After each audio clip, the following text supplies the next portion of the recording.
This is Lynsey Weatherspoon here with another episode of Trust Your Process. And I'm here with a good friend, phenomenal photojournalist, just overall good person, Alyssa Pointer Whitfield. What's going on? Hey, how are you doing? I'm all right. How are you? I'm doing all right. I know how loaded of a question is, how are you? But in the midst of all things that are going on, how are you? And also, how are you taking care of yourself? So I'm doing pretty good. Last year, I guess for the latter half of the year, I did a lot of figuring out what I did and did not want to do, like what I wanted to try, what I realized was not for me, and so putting myself out there has allowed me to feel relaxed coming into this new year, knowing like I want to do this, because I tend to not know what I want to do, and I'm like, I could do that. I could do that. Yeah. And so it's good to be like, all right, you don't want to do this. Let's focus on building and growing the things you want to do. So that's been good. As far as taking care of myself, I started juicing again. I got a juicer a couple years ago, and since I moved into this house, it's been sitting and getting dusty. And I said, let me pull this thing out and get some recipes. So I started juicing, drinking that first thing in the morning. I can tell you it makes a difference. Gives me energy. I'm trying not to drink as much coffee. I do love coffee. Yeah. But try not to drink as much of that. So I've been doing that. I've been waking up early. I just take time to sit with myself with a cup of tea. Hang out. It's been good. I'm glad that you brought that up, because I usually ask people what their morning routine is, or, just to kind of get into a groove or a habit that's going to be good for them for throughout the day. So what is your morning habit, or your morning ritual, I should say? Yeah. So I wake up very early. I'm the type of person that can wake up at 4:30 in the morning and just sit. Like I said, take time. I'll eat my breakfast, get a cup of coffee or tea, and just kind of figure out what I want to do for the day. As an entrepreneur, if I don't make a list of things I want to do, I will go through the day, and at the end, I'll say, what did I do today? Understood. Did I do anything? Understood. So I have to do that. And so that's pretty much it. I'll sometimes listen to a podcast. I'm a news person, so I will try to listen to the daily report of what's going on for the day. I'm not doing that as much because it's so heavy. Yeah. But I don't want to fill my spirit with another day of that man doing whatever he's doing to this country. So I'll do that. I'll try to do some yoga if I have time. And that's about it. And then I'll just get the day running. Oh, I'll walk my dog. That's what I do. So that's my cardio. Sometimes I'll go to the Beltline, which isn't too far from here, and I'll walk for about 2.5 miles with my dog. One, because she is a lot of energy and she needs to be tired. But two, I can take that time to say, again, what am I doing today? And make some mental notes on that. Yeah. I think the beautiful thing is that I love your morning ritual, but also Alyssa and I don't live far from each other.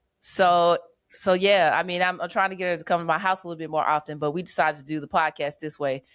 All in all, what I said that to say is it's good to have community within your community, and to be able to have conversations such as this. And before we get into the groove of everything, the other question that I ask right at the top of each show is, what does trust your process mean to you? Trust your process to me means taking the time to understand what it is you want to do and honing in on that, and not listening to any outside voices, not listening to the tradition of whatever it is you're trying to do. You can take pieces of that because they're helpful, but really deciding, I am going to do this thing, and not caring how anyone feels about what you're trying to do, I think is important. Really investing in what you want to do. So if you decide you want to start some type of group, you have to figure out how people did it, listening to interviews, talking to people about the mistakes they've made, and just being proud of whatever you create, even if it is not, for me personally, a noteworthy thing that everyone sees and they're like, wow, look at you won awards. That doesn't matter. Half because I know when they be judging those awards, sometimes people know people, so it could be slanted. But that doesn't matter, right? Because at the end of the day, you're leaving this world, you're leaving your legacy, and you need to do whatever you want to do. And I had to learn that over time. But that is what trusting your process means to me. Yeah, I love it. I love it. Just a bit of backstory about how I met Alyssa. I honestly don't remember the exact moment, but we started seeing each other a lot um, pre 2020 and especially a lot during 2020. And, before we kind of hit on those times, I would love to learn more about your hero's journey. I know that photography was inspired just by seeing a Nat Geo video from a substitute teacher. So at least that's how I understand the story to be. I mean, that is the story. When I tell you I was lost in high school, lost. And and this VHS, it's like you put this VHS in, and it was National Geographic. It was all these white men, traveling the world. And I was like, oh, that's me. I'm gonna do it. I can see myself. I asked this lady questions, and she said, "Honey, when the lunch bell rings, go to lunch." She had no answers for me because she just put the tape in like she was a teacher. But that was my journey of looking up, like, how do I become a photojournalist? Mm-hmm. I had never heard of that before, and so I'm Really? looking up. Okay. No, I had never I'm sure I took pictures before, Yeah. but it wasn't something I was really interested in. I did get like a film camera from my grandpa, but I was very lackadaisical about getting those things processed. I didn't know how to process film, and so after that video, I'm researching. I'm on the internet. I got my I'm typing fast. I'm like, how do I become a photojournalist? I found out, like I've told this story before, that there's a way to study photojournalism. At least there was, because it's not offered anymore. If it's offered in your region and the states agree, you can pay in-state tuition. Only reason I went to Western Kentucky University on my tour, my dad was like, "We gonna go talk to somebody because I need to know that you're not paying out-of-state tuition." Because he didn't believe me. Because when this 18-year-old coming up with this idea, so we talked to the person. They're like, "Yes, that's it." He was like, "Okay." It's like, yes. Love it. Yeah, and I think that's really a lot of what I do now. I do a research a lot. Like if I'm interested in something, I'm on the computer. I'm learning as much as I can. I'm finding the people that created it. But back to the hero story. So I learned the basics, the tradition of photojournalism in college. Didn't realize it was kind of skewed until I got a bit older, but I was able to go to different newspapers, intern there. Yeah. Learn from the people there. And really just get an idea of like, oh, this is what I can do. And it wasn't until recently that I realized that I needed to switch up how I was viewing things. But the basis is just learning from really great people in my classrooms. Because another thing about Western Kentucky University is most of the folks that were in that program had already went to undergrad school. Like a lot of them were already in their 30s. They had jobs, but the school was just offering such a great education that they were like, we'll go back. There are a lot of people who already went to school and were either got their associates, maybe even got a bachelor's, and we're going back to school to do 4 years of photojournalism. So I do love the base that I learned at that school. I can't deny that I had great classmates, good thinkers, people that really challenged you. And it really helped me become the person that I am in photojournalism. I love that. So what I'm just curious, what was, aside from this just being this great program, like what was attracting people to come back? It was the program. Honestly, it was the people that were leading the program. We had 3 professors that were there all the time, but they also had visiting professors. So actually my first 2 professors in that major were visiting photo editors from newspapers like the Oregonian. Patty Rexton, I believe was her name. She was like the DP at the Oregonian. So I'm learning from people like actually in the field, and I think that's what people really took from that. But it was very much the traditional version of photojournalism. Like we learned about the golden age. Did we see it? We did not. Honestly, in my graduating class, I was the only person that wanted to go the newspaper route. Everybody else was like, "Girl," I was like, "But come on, guys, it's gonna be great." And we know how that went. Well, we know how that went. Yeah. Everyone's got their path, right? But yeah, I think it was because they were teaching such a traditional route, and people were learning, and our professors were great. Like they had access to people that could come in and teach us things that maybe they hadn't been in the field for a while. So that I think was the catalyst, and it was just a lot of learning and growing and like bouncing ideas off of each other, creating what we wanted to while also trying to stay on whatever traditional path we were taught. It was just a great place a great incubator for photojournalism. It still is. Yeah. But yeah. But it sounds like that people were coming because you had professors or like teachers who are actually doing the thing. Because, you know, sometimes you can get into a program where they'll teach you the mechanics of things, but they may have never done it. Right. Never done it, or they did it for a little while and have a bit of expertise or knowledge as to what's going on in the outside world. Yeah. Well, this was different. Like I said, my first two professors were visiting. Like they were people who just came for a semester or a year to teach. And so we had that really grounded information that was coming from a place where things were actually happening, which was helpful, you know? And then, like I said, the reach of our professors, we would have internship days. We had people from all these national newspapers come, career day, not internship day, where they're like talking. We had people from Reuters come. Like they had this pool that was, and the thing is, I knew that the school was good. I didn't know like what it was giving, to be honest. At the time, I was just like, I want to study this. And I know to get a job, you have to major in something. And no other school in the Southeast had it as a major. Like this was the only school. And I was like, I got to do this. And I will say that in that thing that I was able to find that I wanted, I was like, can this get me to Hawaii? Because there's a school in Hawaii that offers photojournalism. It did not, but I definitely sent the email and was like, can I come here? Can we make this happen? You was like, can I hang out real quick? No, ma'am, we can't do that. I said, oh, all right, fine.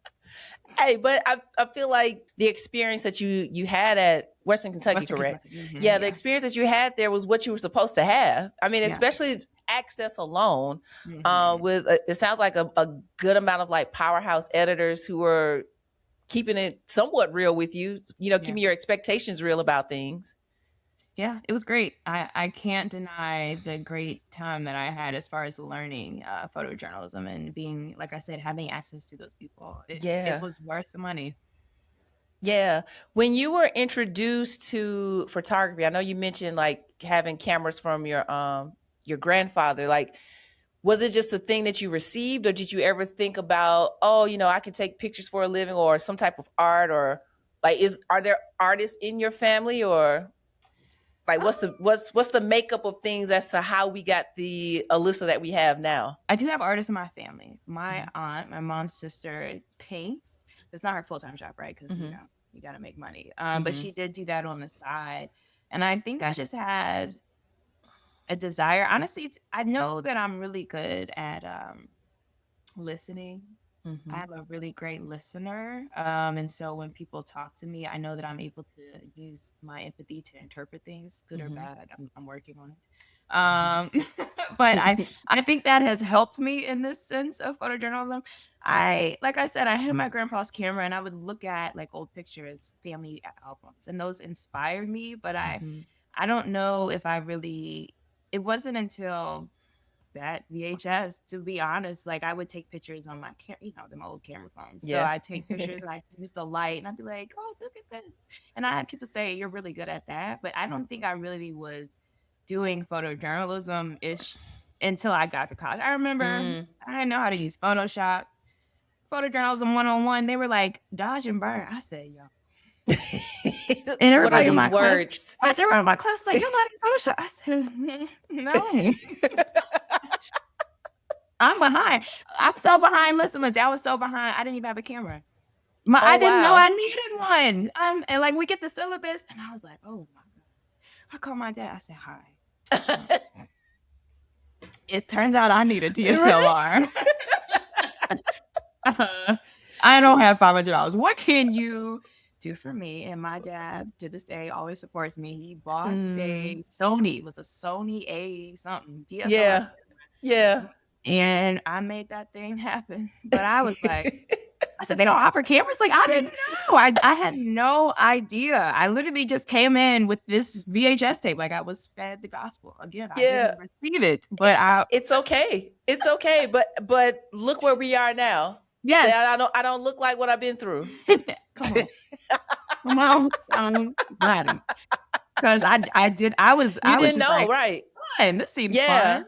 So not even like camera clubs in high school, like it literally happened in college.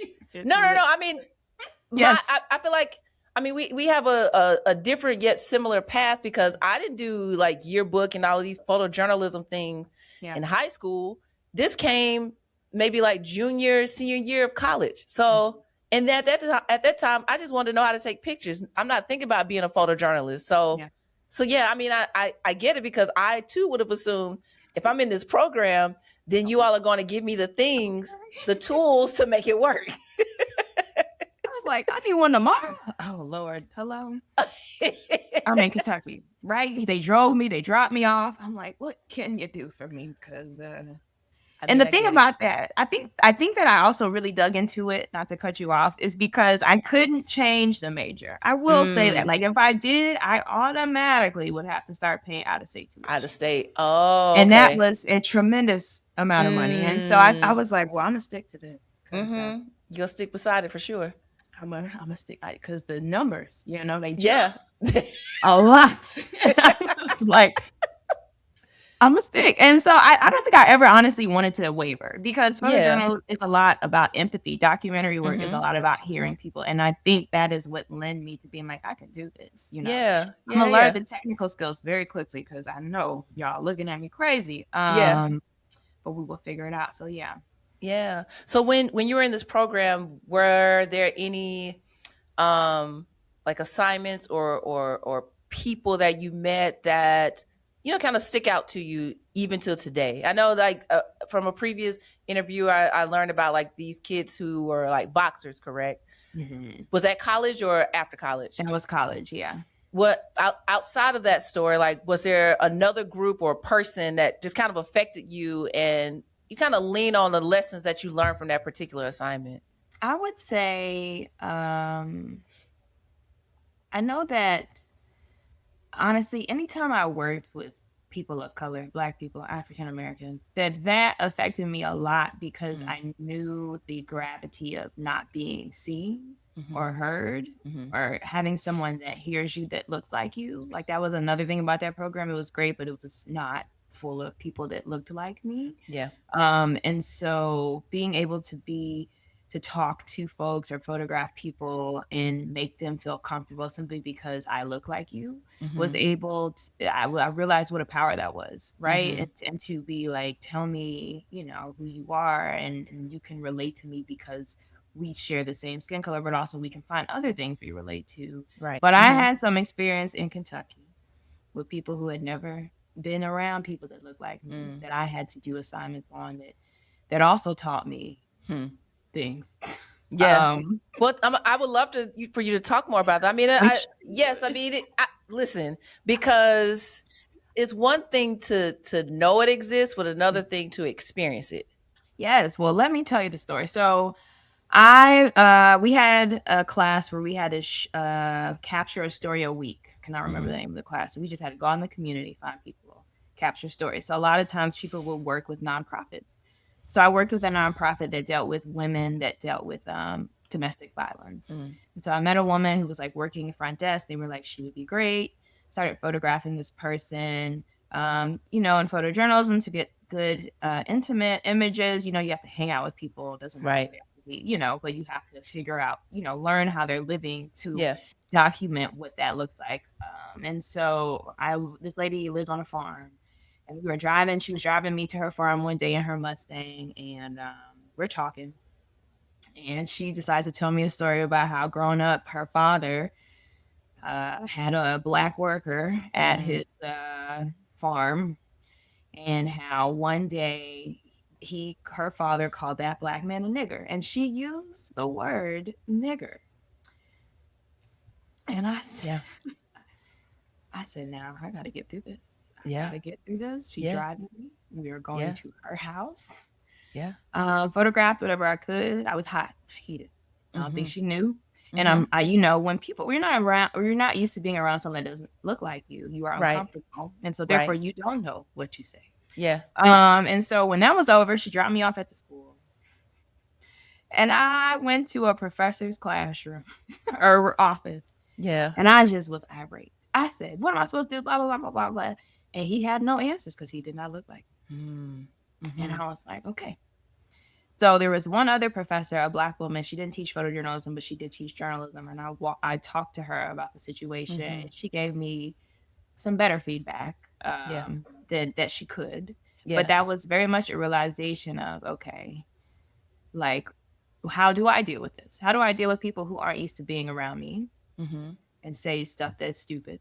And how do I react? Right? Yeah. You know, and then in that same sense, I'm like, I gotta finish this story. I got 2 days left. I'm gonna like, am I gonna go back to this lady's house? Yeah. I just gonna let it go? And I ended up just letting it go. I took the failing grade because I was like, I'm gonna protect me right now because this woman does not know how to act. And I can't do anything about that. And it's not my place, I don't feel, in this moment to try to educate her. Not to say I wouldn't, but it just didn't feel like something I needed to do. Right. As far as the Black woman professor that you were confiding in, like, was that like a saving grace for you? Did you reach out to them often? Because of course, situations like that, especially in a Western Kentucky, you know, were definitely not going to be few and far between. But did you feel like you had someone who was looking out for you, you know, at that time? Does that make sense? It does. I mean, like I said, she wasn't a photojournalism professor, but I was connected with her because she was a Black woman. Yeah. And we were able to have that connection. And I had my best friend Bria, who lives in Kentucky now. Like, that was definitely someone I was like, girl, you know, it was the two of us, and we was like thick as thieves, like, what's going on? You know what I'm saying? I just needed to see someone. Like, in that moment, I was like, listen, they don't hear me. I'm sure they didn't. You don't understand the gravity here, so I just need somebody to make a face with me so that I know I'm not acting crazy. Yeah. But I think that experience was a good catalyst of my entire career. Like, knowing that this is going to happen. Because I had been dealing with things as a Black woman photojournalist, right? There is a phrase that was coined by 2 Black women photojournalists, Michelle Agents of the New York Times and Akili Ramses. And it's, if you see a Black woman photojournalist out in the wild, you've seen a unicorn, because there aren't many of us, right? And so I am a unicorn, and people don't know how to react to me. And so it's setting me up to know how to deal with people's reactions, right? Do I want to educate, or do I just want to say cool and keep it moving? Right. I feel like that's an excellent segue as to like how, you know, we kept seeing each other, because essentially we were, I don't know, I pray not still are, because, you know, I'm purposely doing less and less photojournalism just for my own mental health. But at the time, it was just me and you, to the point where the other people would mix us up. I'm like, how? Two completely different people. But it's like, it's a sense of like, damn, I hate this is happening, but also I see you. It's kind of like that Spider-Man meme, like you just point at each other. But you know, it's very telling as to like, possibly where Black women, photographers, not just for photojournalists, but photographers, are being encouraged to go, or maybe this new group or class of, or generation of Black women are seeing like the issues before even walking into the photojournalism space. And, you know, I don't know. I was just very grateful to see you at certain places, because it can be, you know, a very quiet and reflective space when you're among the majority of being like white photographers. Yeah. Yeah, I also enjoyed seeing you out there, seeing someone with a camera that looked like me, just doing the work, climbing things, you know, Oh, you looking for did. angles. We did. Running. Yes, you know, rolling, you know, Right. getting a shot. It's good, you know, to have that. And yes, I think that it's helpful because these spaces are dominated by men, if not white men, if not white people in general. And after a while, I'm realizing, because that's who created the space. You know what I'm saying? And so it is great to see someone that looks like me, even if it's just, you know, that head nod, like, you know, we keep it moving. Exactly. Exactly. And then, you know, what I found to be like a superpower of ours is not only, you know, when it's time to write captions, right? Like, we know everybody versus just one particular set of people. I've found that to be very important, because there was one situation where, and this is not about me, but I just want to at least relay the story, because maybe you've had a situation like this. But I was in Montgomery, Alabama, and at that time I was the only Black person, well, Black photographer. There was the television folks were there, but Black woman walking in.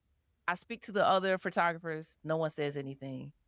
And then our mutual photography friend, Elijah, walks into the space like, "Hey, Lynsey." And then all of a sudden, all of the other white photographers wanted to speak. And I'm just like, you could have just done that without someone having to acknowledge my presence.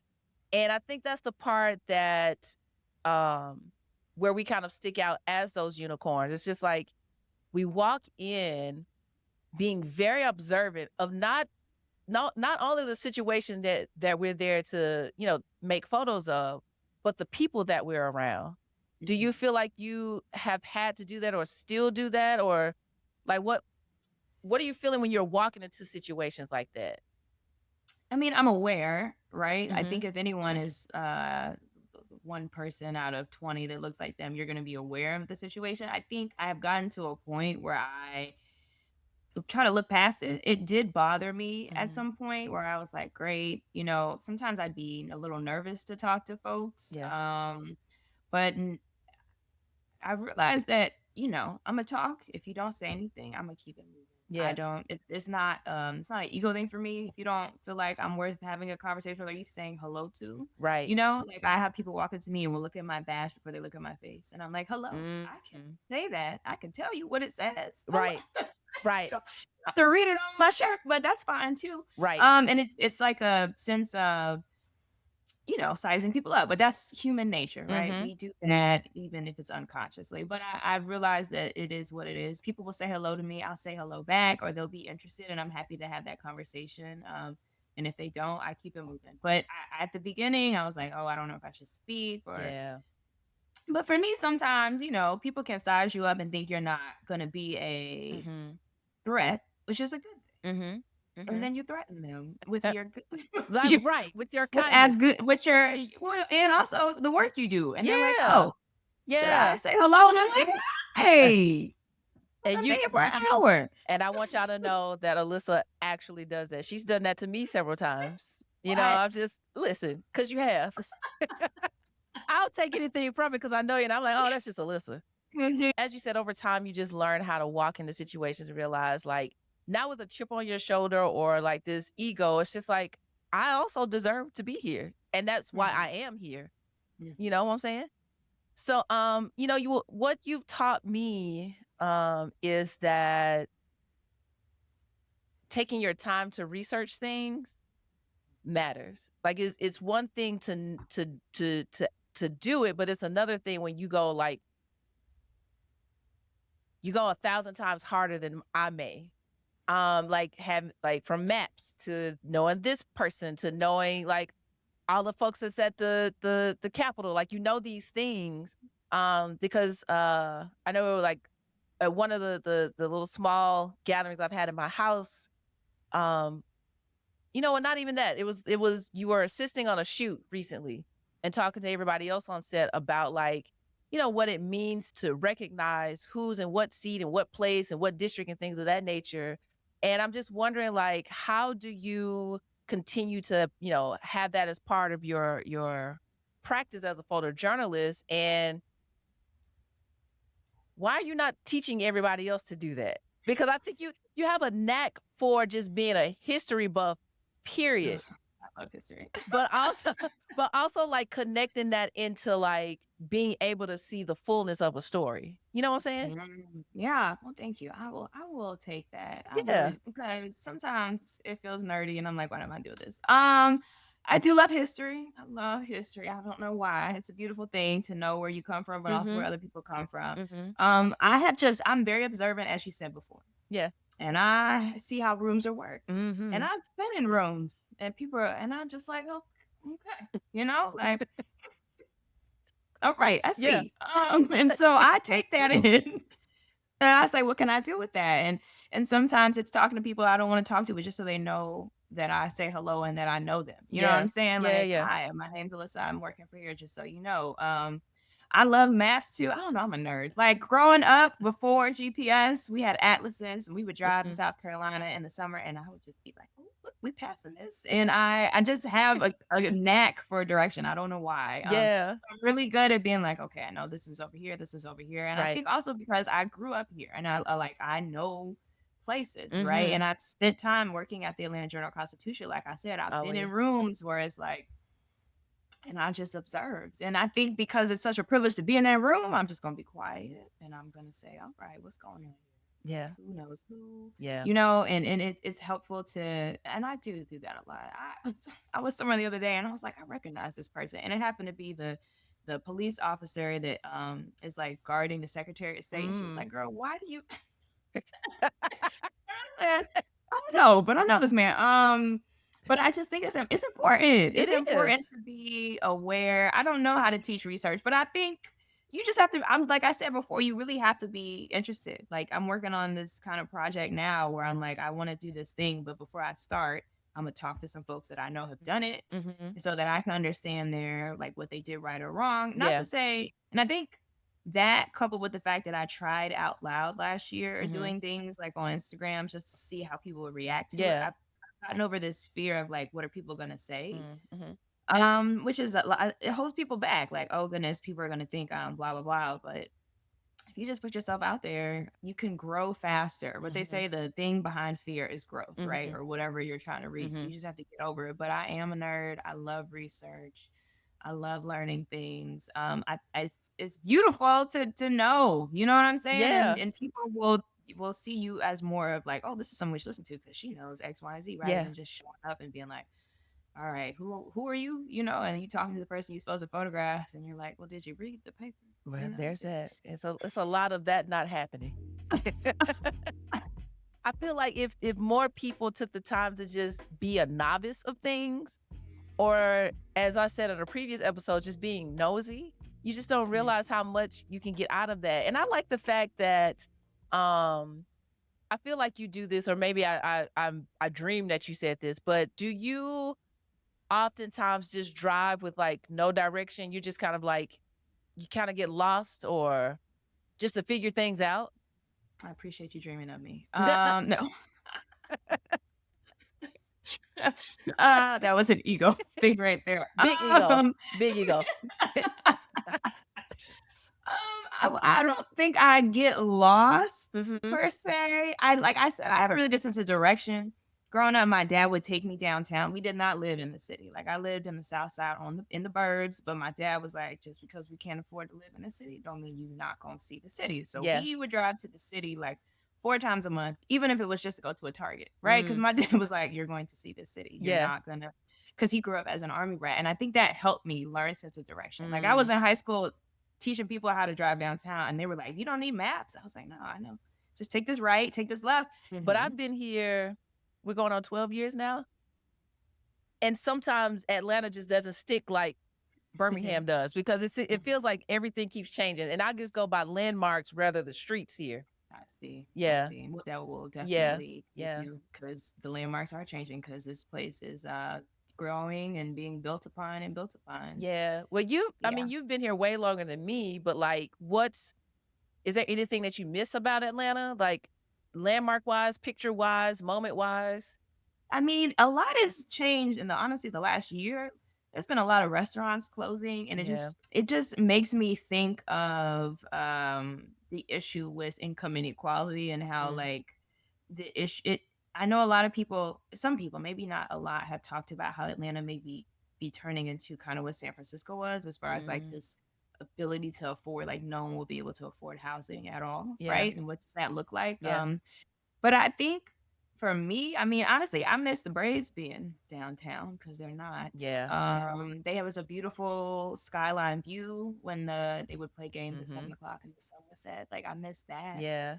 Um, but that's probably it, Yeah. I guess. Like I didn't spend my college years like some of the people I went to high school with in the city, so I Mhm. feel like there's not much that I know I could miss. I'm an Yeah. adult now. It's Yeah, like yeah. hanging out or what, I gotta go to bed. Why are you such an old lady? I don't know. And I'm I older go than out you. sometimes. I know I go out sometimes, but I'm like, yo, the bed is free, it's comfortable. Well, that part. I mean, economically, yes, because outside is expensive. And I mean, when you talk about Atlanta and the economics of it all, even folks like us, and I'm making a huge assumption, but just folks like us who have the mobility and ability to do things and to work are still kind of like, yo, what's happening? Because Atlanta keeps changing, and even from like a rate perspective, a job perspective, because again, going back to 2020 to now, even though this is just the top of 2026, things look completely different as far as like being this upwardly mobile photographer. And can you agree with that, or like, what's your take on that?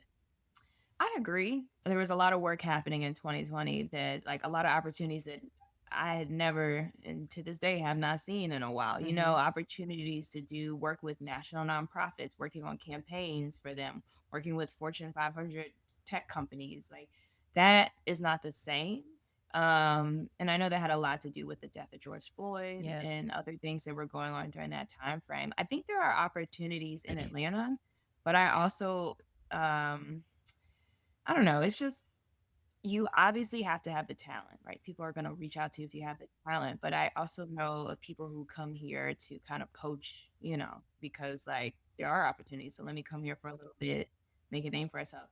May take away from other people's stuff. There's still things to photograph. Yeah. But I know that that's also something that can be a challenge. It's been amazing to watch you transition out of a very I guess you would say traditional route from the AJC to um being a freelancer. We had a lot of conversations, and when you did decide to jump, I was like, yes, she's out here with us. Right. And then I started to drown as Hey, but you know what?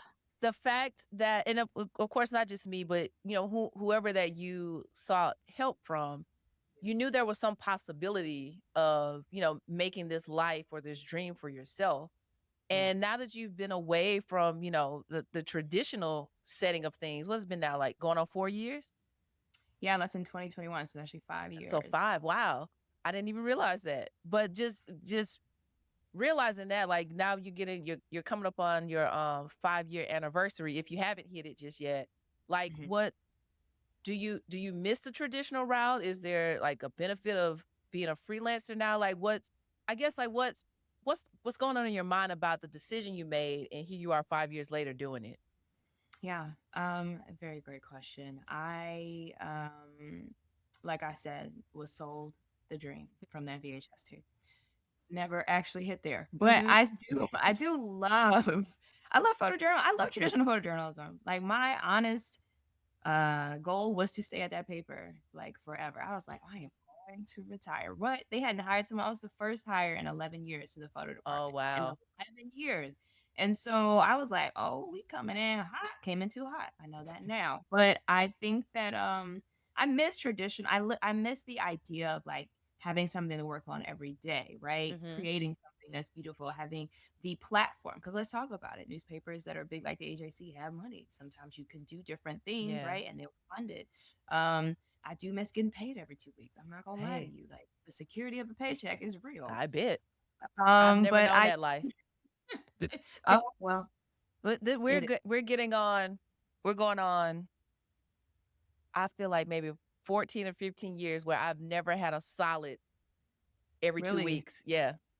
Oh man. Just out here walking on a prayer.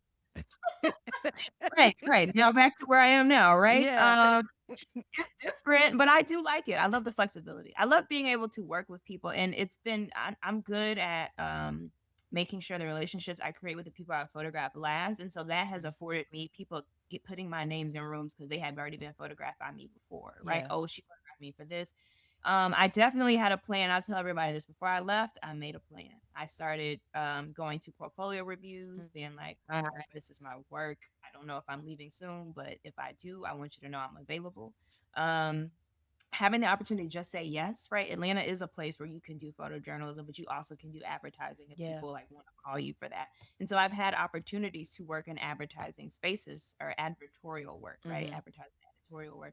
There also, as you know, is opportunity to be photographing movies, photographing behind the scenes on TV shows. Like Atlanta is an amazing place. Mm-hmm. And it's not something I ever thought of. Again, when I watched that VHS tape, right? I didn't think of all of the options I would have. I Yeah. thought I was going to the Sahara. I was going to be in a lake with my camera, you know what I mean? Getting pictures of animals. So it's been a great opportunity. I think you really need to prepare before you jump though. Like I never advise people to just say go with emotion. Like Yeah. I bought a laptop 2 years before I left that job, even though Yeah. they had a laptop for me. Like I very much was thinking ahead. I get a Mm-hmm. paycheck, I buy a lens, right? I would just build an arsenal for myself. Very So at the end smart. of the day, I didn't want to be reliant on them the whole time. I didn't buy that thinking I would be photographing campaigns. I was just Yeah. like, I want to own my own thing. Yeah. Because you can get in the tradition when you work at a newspaper where it's like, oh, I don't need this. They give it to me. And then Mm-hmm. all of a sudden, like you're gone and maybe they don't let you buy the camera because sometimes when people retire they leave they let you buy the Oh, camera from really? them. Okay. Yeah, well, it's a very privileged thing. I did not get a camera, but it is an opportunity for that to happen. But I was like, let me have everything that I possibly could need. Very I smart. was saving, right? I tell everybody this, that 401k, don't let that thing sit empty, please. If your Yeah. company match anything, put the other half in there, right? Mm-hmm. That was something that I had to be taught though. So, and all of these things, I'm not financially savvy, but people put things in my ear and I listen, right? Yeah. I'm an observer. If somebody like my grandpa, they match, put the other 3% in. So I did. So I'm matching, but I'm even going higher than that. And I'm not even Mm-hmm. thinking about it. Then I leave and I'm like, wow, you know, I got all this money in this 401k. Mm-hmm. Because I didn't think about it. I did just left my check. So you have to be financially savvy with it Mm-hmm. if you're going to do it. But the opportunities, like I said, have been amazing. I never thought I'd be able to do the things I have done. Yeah.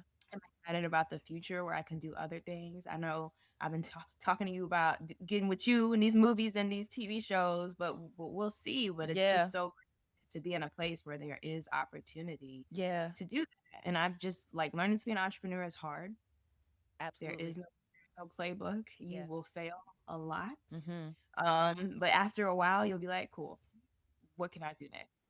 One of the, I guess, better things about living in Atlanta is the advantage of kind of dipping your toe into all types of work here.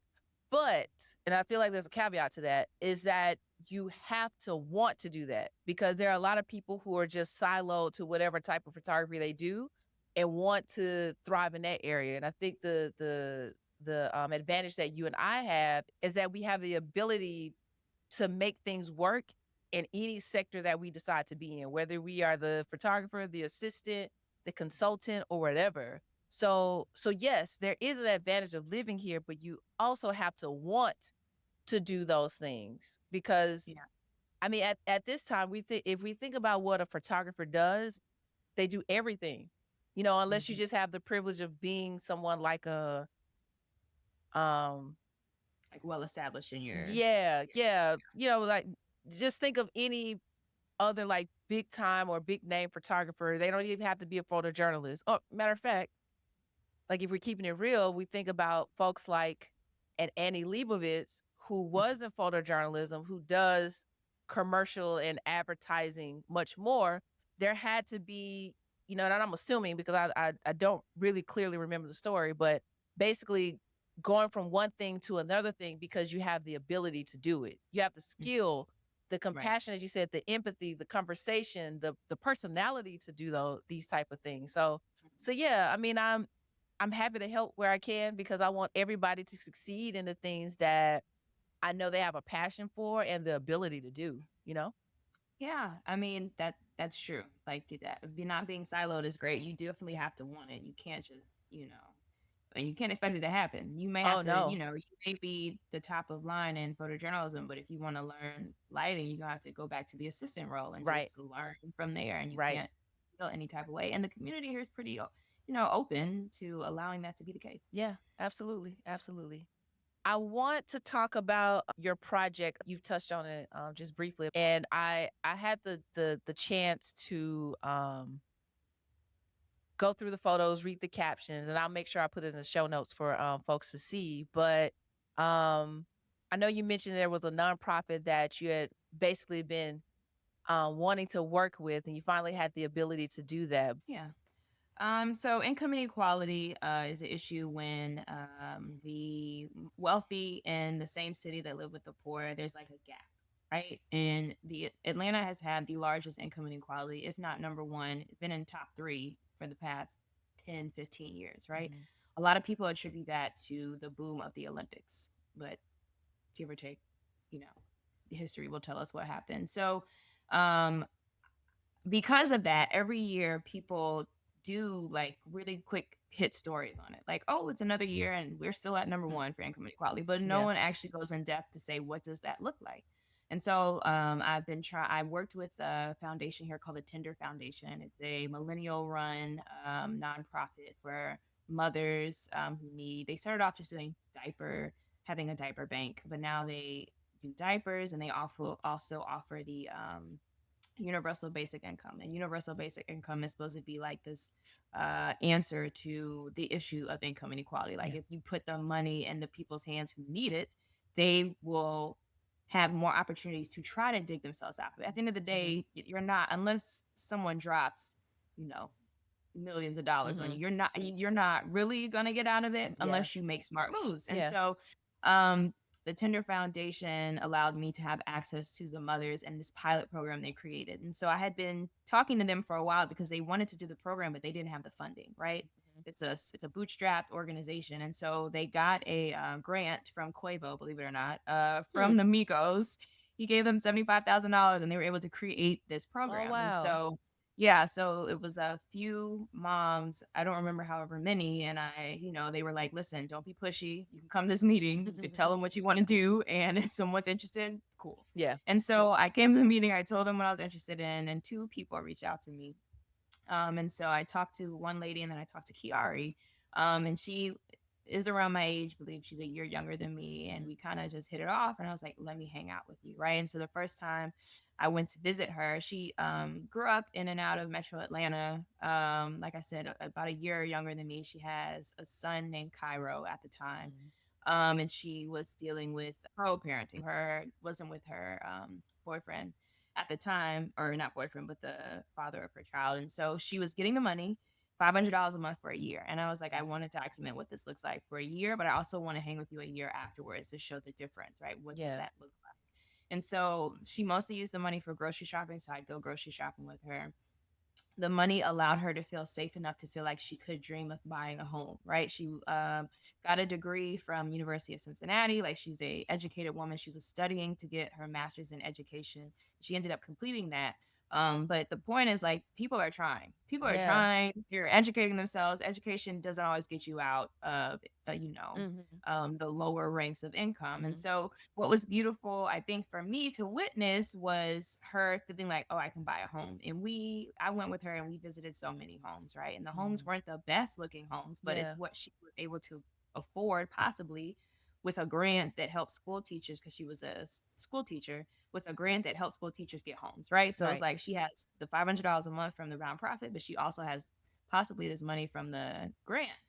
And the grant ended up not going through, right? And so Mhm. instead of being sad about it, she's like, that's fine, I'm just gonna decorate my house. Yeah. True millennial. So she decorates her apartment, right? And she's sending me these videos that I'm gonna try to incorporate. I haven't put those in the website, but Yeah. I was telling her, like, I may not be able to document anything. Please send me, whatever you do, Mhm. because Mhm. I think it's important to have people have their own input in Yeah. this documentation. I know that traditionally that is not seen, what photojournalism is, but these people are telling their story too. And if Right. they want to show what they're doing and visuals on, she sent me a lot of her TikTok reels and all that stuff. Like, that's what people are looking at, and people Right. will be interested in that. And why not add that? Like, this is me thinking photo editor, producer, like Right. in the layout, like, why not have that? And so it was beautiful to see her dream, you know, even though it didn't work out, right? To Mm-hmm. see her dream of what it could be like to own a home, something that all millennials want to do, right? Right. But there's also this thing in Atlanta where, you know, we were at the top for investment folks to buy houses, right? All the Mm-hmm. rental properties, all the homes are owned Mm-hmm. by investors, right? And so we keep losing opportunities for feeling, you know, what it feels like to be normal, to feel Right. like you have a stable home and you don't have to worry about anything. Um, was with her when she had her birthday party, her son had his birthday party, just photographing moments that are just natural, right? Because I don't want to just show her down. Right. Of She's a course. human, right? I want to Yeah. show her having fun. So there's pictures of her at her birthday party doing a TikTok dance with her best friend. There's pictures of her skating at the skating rink with her dad, you know, like just showing Mm-hmm. what it's like to be a human living in a city where, and she has a great quote where it's like, everyone says Atlanta is this place for opportunity, but y'all need to go back. So the Mm-hmm. people who, you know, like I want part of this opportunity too. Yeah. And I thought that was really great because that's true, right? Right. At the end of the day, the people who were born here, right? Because I'm a first generation Georgian. My parents aren't from here, right? Mm-hmm. My parents are transient. Atlanta is very transient, right? The Olympics came and it was like, we coming Yeah. to Atlanta. You know what I'm Exactly. saying? Growing up, my high school friends, most of them's parents were not from here, like people from Mm-hmm. North Carolina. And I didn't realize that until I got older, right? Mm-hmm. And so it's like the people that are from here, they have lineage, generations from here. Like it's going to be hard unless they have access to capital or just a family member that has money to be pulled out. It's not even poverty. It's just like the K you know, income thing where like the rich keep getting richer and Yeah. the bottom is not moving up. And Right. so um I mean, and the thing about me and my traditional sister photojournalism, I'm like, oh, is this even a story, right? Yeah. Because I got access from this nonprofit, and it's not hard hitting. Mm-hmm. And I think that's what kind of stops some people from being like, Mm-hmm. I can't tell the story because, you know, no one's, I don't want to be too graphic or like, no one's doing drugs. Like, there's Yeah. nothing that's like, you know, oh, we really need Sensational. to get Like, in you there. know, I guess Yeah. And right. it's like, Yeah. yeah. And I'm like, you know, she's just being young. You know what I mean? Yeah. And like, I was thinking to myself as I was photographing, it's like, what type of detail shots can I get? So there's an image of her credit score in there because it had finally risen to a point where she was proud of her credit score, Mm-hmm. right? Things that like just show what finances feel and look like for somebody who's in there about to be 30 because she was 29 at the time. Yeah. And so I'm proud of the work. You know, I think the one thing at that school, if we're gonna really go back to college, is like they very much were heavy on who's getting awards, right? And so if your work was not hitting whatever, it's like you didn't feel like it mattered. But Yeah. I had to come to a place as an adult, like, no, you worked on this. Right? Yeah. You know, Yeah. this matters because it's in the traditional sense, it's a topic, like it's something that you research, you know that there's a problem, and I want to continue working on this story because it's Right. not just the one thing, and there's so many people that can be shown what that effect is, whether that's the housing crisis we're in, where there's not enough affordable housing in the city of Atlanta, right? Yeah. Whether it's having access to food, water, as we just learned, Georgia is like, I tell everybody that Georgia is the most pimped out state in the South, right? That is my feeling. She's a working girl, She okay? And is. then she's She is we everywhere. She the everywhere, border, she's Savannah, she's all the things, she's getting all the ported in, things. all the things. That's right. Yeah. That's right. And it's like now we have the most data centers or like the most contracts for data centers in the whole United States. Like what, how does that affect the people that live here? Do you all care Yeah. about the folks living here? And so it's like showing specifically in Atlanta, right? Because Mm-hmm. it's very, the statistic is very much a Atlanta Mm-hmm. statistic. It does affect Metro, but it's mostly like, as if some, for those who don't know, there's a place in Atlanta called Buckhead that has some of the wealthiest people Right. in the like at one point they wanted to annex themselves from the They city, and did. like the governor had to step in and be like, listen, like if the city of Atlanta lost those taxes, baby, Yeah. what? We You wouldn't thought be you so thought it's you thought downtown looked run down the whole exactly. right. Exactly. But it's like even that idea of like I'm trying to leave the city, and people don't even know like some of these other cities, and I don't want to be wrong, so if I'm wrong, y'all Yeah. can correct me. Like Sandy Springs or Roswell, Dunwoody, those places used to be Atlanta. Mm. They Mm-hmm. slowly annexed themselves away. So it's like how you keep chipping away. Yeah. And it just shows this structural racism, right? This Right, right, right. structural financial instability for people, and it's interesting as an adult reading these books, just learning about, you know, the power of how this city became what it was. Like the background of the Olympics, even the story Mm-hmm. behind that is a wild story. Like the Mm-hmm. mayor won at the Olympics, but nobody wanted to listen to him. And it wasn't until a man that was part of the business community said, I want it. And everybody started listening to him. And then he got with the mayor, Maynard Jackson. I'm about And to then tell all of a you, sudden, please name the yes, mayor so that way we have some yes, context. Mayor Yes. Maynard Jackson. Yes. He wanted the Olympics so badly. And everybody was like, yo, that's a pipe dream. Sit down. And then all of a sudden, this man comes and he has the ear of the business elite. And all of a Mm-hmm. sudden, it's like, oh, we can do this. And then they Mm-hmm. got it. But people don't even know that. It's like, that is what spawned, and Atlanta was the catalyst of this is how a city should do the Olympics, because most of the cities that do the Olympics, this is my history. I love This it. is my Keep going. Keep going. You in the groove. sorry. But most Atlanta was the catalyst of this is how a city should do the Olympics, because they did not go into debt. Most cities that host Olympics, they build all these structures and then they just sit there. Mm-hmm. But Atlanta was smart. They built the Olympic housing. Now it's Georgia Tech housing Mm-hmm. for students. They built the stadium for baseball. Well, for the Olympics, but then it became the baseball stadium. So everything was purchased, right? So we Right. didn't go into debt. The local counties would buy like different things. So it's like, And plus, all of the games weren't played here because I remember in Birmingham we had some of the soccer matches. exactly, Yeah. right? And so it's like, so everyone saw it, and that's when business really boomed in Atlanta. Everyone was like, Mm-hmm. "Oh, Atlanta," you know what I'm saying? And that's what started this idea of like the wealthy are going to continue to get wealthy, child, Yeah. right? And these people that have lived here, we're going to push them out, which is also happening, right? Clayton County. Yeah. Girl, I grew up there. That's Now what I'm saying. It's just it is awful. I mean, we could talk about this for hours because we see it. Like, and not just from right, you see it, we live it, and not even just because we're photojournalists, we just see it every day. And that's the unfortunate thing about like living here, but it's also like, oh, but it's like it's so many black people. You see the thing, and as you said from the story, Kiari can see the dream and she sees some of us doing it, but at the same time, we even we're like, what is happening? Because so much has shifted in just this very small window of time. And so now, we're also in a year of the World Cup coming here.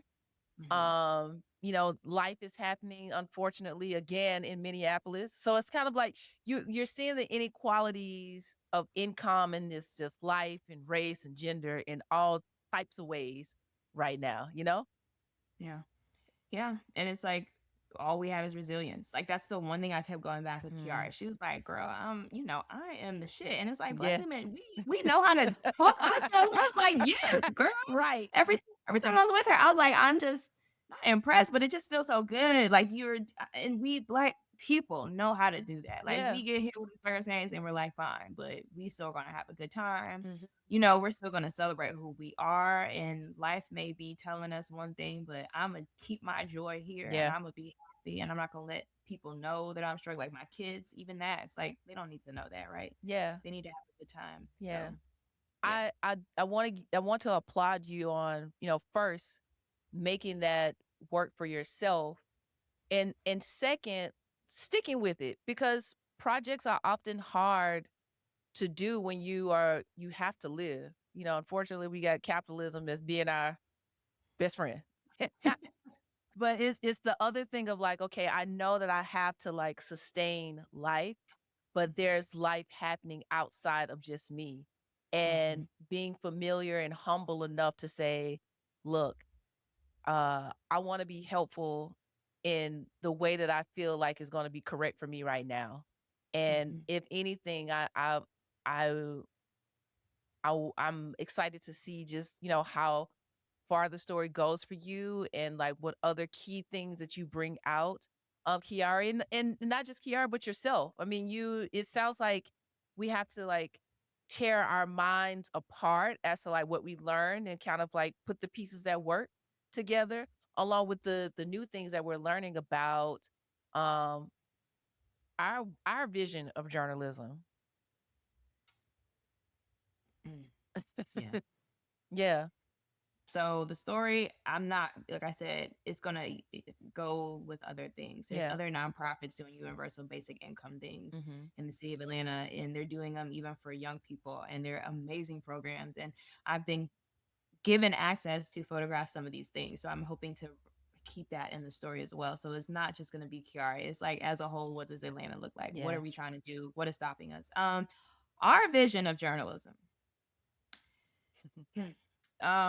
Kerry James Marshall is an artist who does beautiful work. And when I was in Chicago, his exhibit was opening before I started working at the newspaper there. And I went with my father. And I remember watching a video of Kerry James Marshall talk about how he had to learn the tradition.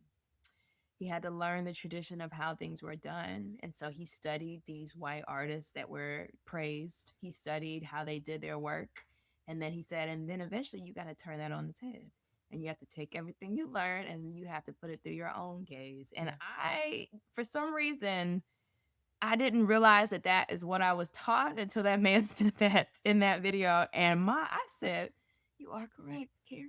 Yeah. And so now in this moment of my life, I'm realizing that there is a traditional journalism that I was taught, and it wasn't created for me. It wasn't created for people that look like me. It wasn't created to really cradle who I am as a whole human.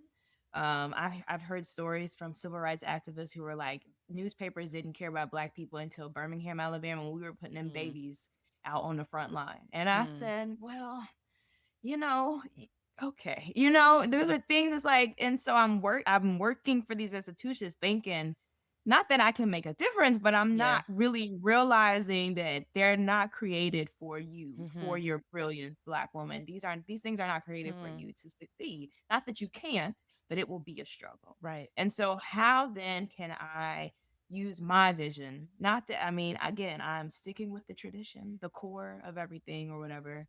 But it's like, how now can I know how I'm gonna use my lens to do that? And that took me a while for some reason, and it's because I didn't see it echoed at my school.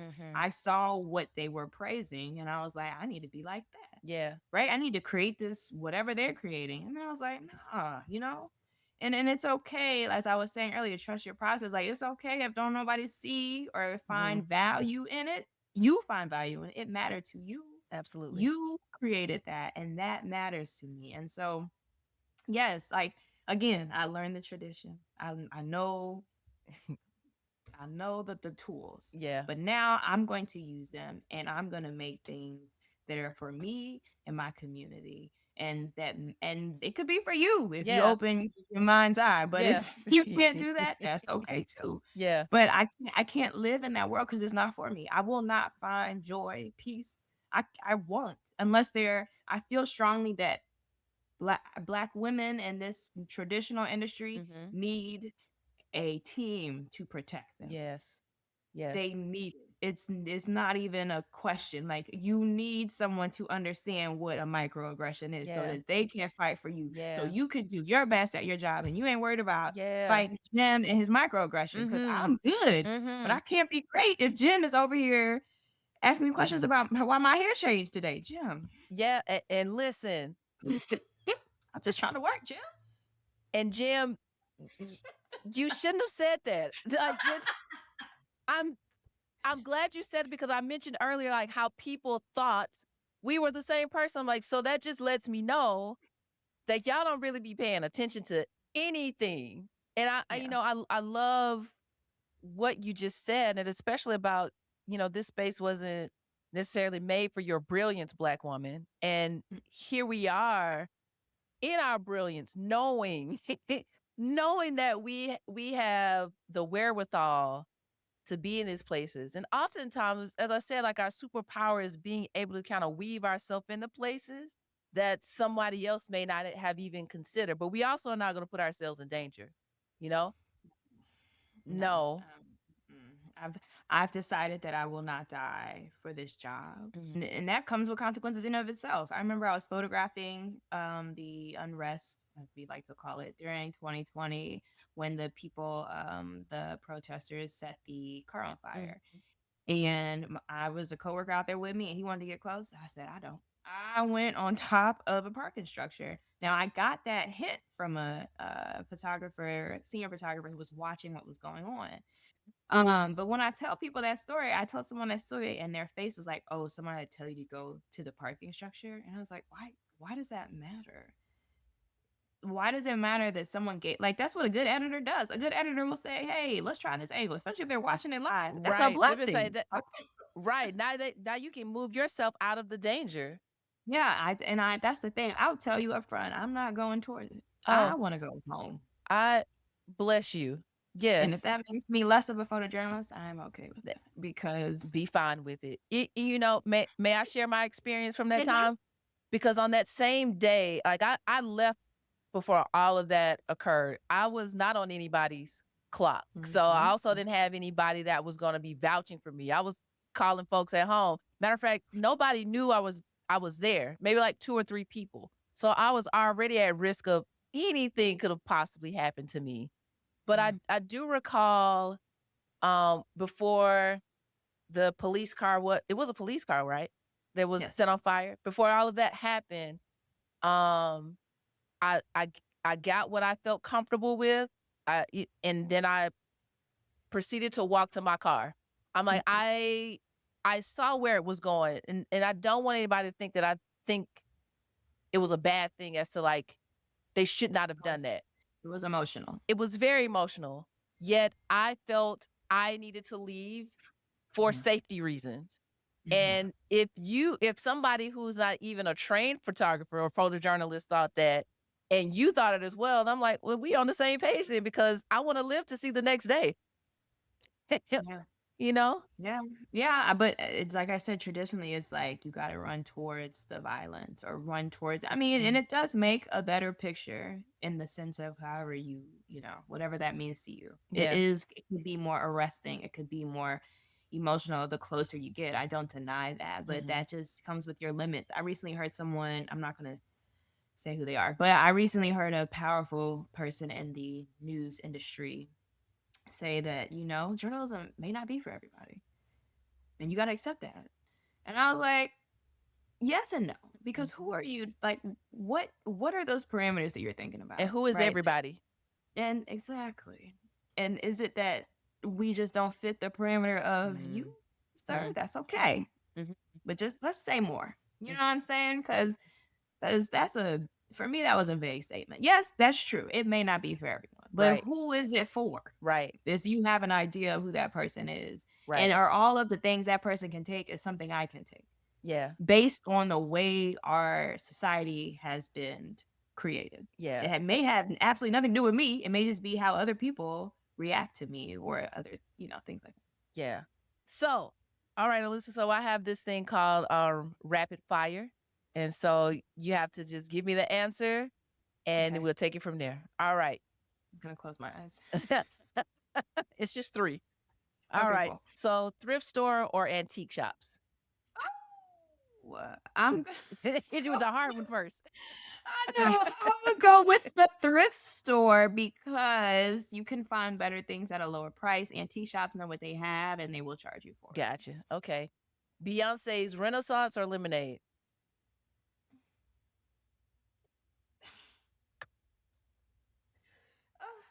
Um, I'm Uh, gonna go with Renaissance, I guess.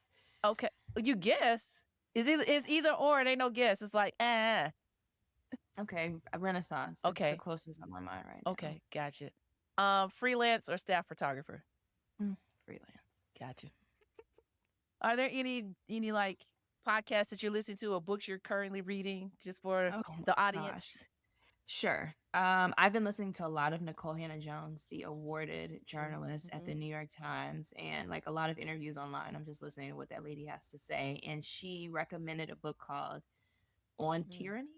And I don't know off the top of my head who created that book, but it's like 90 pages and it tells you what you should be doing when an administration like the one we have is Oh, in power. amazing. And it is on point. I love it. And the person that made that book, if I remember correctly, she said is out of the United States because he's like afraid of being Mm. penalized for the Mhm. work that he's doing. But it's about like the first two, I think chapter 2 is like defend institutions. Hmm. They can't be like, it literally says pick an institution, and one of those was newspapers, and it was said defend it. Right? It's Right. literally it's a workbook on what we need to do. Right? Yeah. Get rid of the hate symbols that you see. Don't just let them be out in the street. Like paint over them. Like do things to try to keep what democracy was intact. And it's only 90 pages. Please read the book. Oh, yes. Please read the I book. can do that. Yeah, Yes, definitely. I would do that. I would also I did a small piece on a ProPublica story about Albany, Georgia, and a hospital that's down there. It's a very long thing to read, but I will say ProPublica did an amazing job creating a podcast. I don't know if you listened to it. Really? They hired actors to read the story. It is immersive. Oh, It is the smartest thing Yeah. a publication. I mean, you're listening to it like it's a people listen to those mystery. Yeah. But ProPublica, they are those people. If there's anybody that I would, tell people is them. They're one of them. Exactly. They're one of them. Yes. Yeah. It's amazing. Like I was running through it, and it's so beautiful because I feel like this may have been the first time they ever did that. And at the end, like you hear the actors go, "Wow," because the reporter is in the room with them, and you hear them go, "Wow, this is amazing that you reported this. It's beautiful." Oh, wow. Okay. Yeah. Pass that along. Yes, I will do that. So that's the book, that's the podcast. I repeat Beyonce. So if you're asking me what I'm listening to, it is that woman. I did That's not why when ask you her what asked she's me, listening to, people. She just wanted to say Beyonce. That's all if it you were is. wondering, you're right. But yeah. So and then Cleo Soul. You didn't ask about music, but those are. But yes, Thank the you. book. Please read the book. Yeah. Please read the book. It's just something you could take one thing from it, and it'll make our society better. Yeah, absolutely. Absolutely. All right, Alyssa. So my last pressing question for you is, what do you want your legacy to be? I would like people to judge my whole life and not pick sections of my legacy. But I really want people to take that she cared about Black people. She cared about humanity as a whole, but she really wanted people of color, Black people, to thrive as best that they could. And she wanted to disseminate the information that she learned from being in these rooms to other people so that they could use it. And that she wanted all of us to know specific, wherever you are financially, or wherever you are, racially or emotionally, anything. I don't want any of that to stop you, because you can do anything, and you are enough. However you show up. I love that. Whatever you were given, you are enough. Yeah. Tell us where we can find you online, or in the real world. So I am on Instagram at Alyssa Pointer Photo. That's one whole word. I'm also on there at Leola Studios, which is the company I created where I do work for small businesses and nonprofits. Website is alyssapointerphoto.format.com. You can also find me at leolastudios.com. Not on Twitter. Mostly on Instagram. May get a TikTok clock app soon, but we'll see. Gotcha. I appreciate you so much. It's always fun to talk to you, and I always learn something new, whether about Atlanta or you. It's always a vibe. Awesome. Thank you. I appreciate you having me. Feel so blessed to be on this podcast. Again, remember, she said she dreamed of me, so we're just going to leave that there. And you are actually the closing episode for our very first season. So yeah, we completed a whole season. Congratulations, Lynsey. Thank you. Completing something is a big deal, and I am very happy for you. And I look forward to see what's going to happen next, because I know you have big dreams. Big dreams. Big dreams. Like big fun with the wretched. Yeah, all of that. Well, thank you again, Alyssa. Always a joy, and I'm sure we'll be seeing each other around. Yes, thank you so much. Appreciate it. Hey, y'all.